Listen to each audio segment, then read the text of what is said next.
Thank you, Mr. Chairman. I'm going to go off Senator Bennett's statement. Ms. Moore, let me ask you, do you think we should get rid of lousy teachers?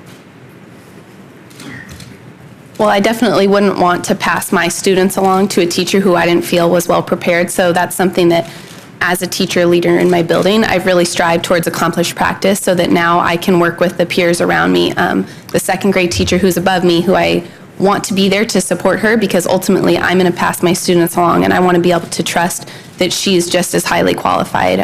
If it bothers you, imagine what a parent thinks. And I get back to what Dr. Goldhaber said, that parents are a big motivating factor. Their education level, their income level, but also their involvement in their child's education. And if they believe that they got a lousy teacher, the lottery went the wrong way, they sort of count the days for the school year to be over and hope that they get a better one. Now, you know, that sort of gets into you, Dr. Handy Collins, because the question is, why aren't principals making those decisions? Now, you were very specific about we need to mandate certain things funding-wise for principal development. You don't know me. I don't think you really trust me to do that. I'm not sure I trust me to understand exactly what the need is. But I do trust your school. I trust the parents of the students. I trust who you've chosen as a superintendent, and the superintendent's chosen the principals. One of the things we do in this bill is we take 67 federal programs in Title II and Title IV, and we put two pots of money. And locally, you can determine how you use those pots of money. The requirement is to better educate teachers.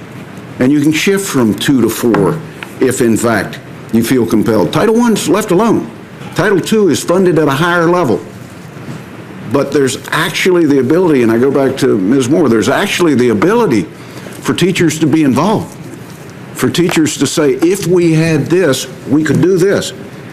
And no longer do you look down a list of 67 things and say, this is not on that option list. So if it's not on the option list, or your school system doesn't embrace it, you lose the money.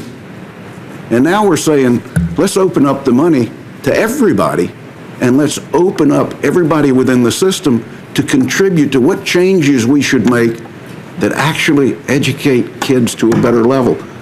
Doesn't that make sense? Is there anybody that objects with that? And I understand, if we did that, we're not prescribing to the school system exactly how much should go to principals and how much should go to this. We basically say, apply it where you think it makes the best impact on the outcome of our children. But I want to say that what we're advocating for today is dedicated funding to professional development, because what we're seeing across the nation is not that dedicated funding, and that states... Are you telling me that in your system, in your school, that is the #1 challenge that you're up against? I won't say it's the #1 challenge. Is there a challenge but it's you can think of that's greater than that? Greater than professional development? I think professional development is one of our answers in helping our teachers and our school leaders to support having students college and career ready. Then under the way that's written in this bill, then you can use it for that. But Dr. Holliday doesn't have to. If his determination is that putting that money into something different is more important at student outcome, he can do that. And maybe he's chosen principals a different way. Now, you're Kentucky, so the superintendent's down the line. I'm only suggesting this, that we've tried this system for a long time. And I don't think anybody's coming here today telling me that, geez, elementary and secondary education, it works perfect. You guys found the right formula. Why don't we look at what's happening around us, that some are doing things differently? I don't have time, Dr. Goldhaber, to talk about KIPP Academy. They're the biggest utilizer of Teach for America teachers. They go into the most at-risk communities. I can take you one in Charlotte, North Carolina, that's located 1 block from an elementary school. The demographic makeup of both schools is exactly the same, yet the expectations out of the KIPP Academy are totally different than the expectations out of the elementary school beside it. Teachers, resources, socioeconomics, parental education. I don't know what it is, but it's something. And we don't tie their hands as to how they use their money.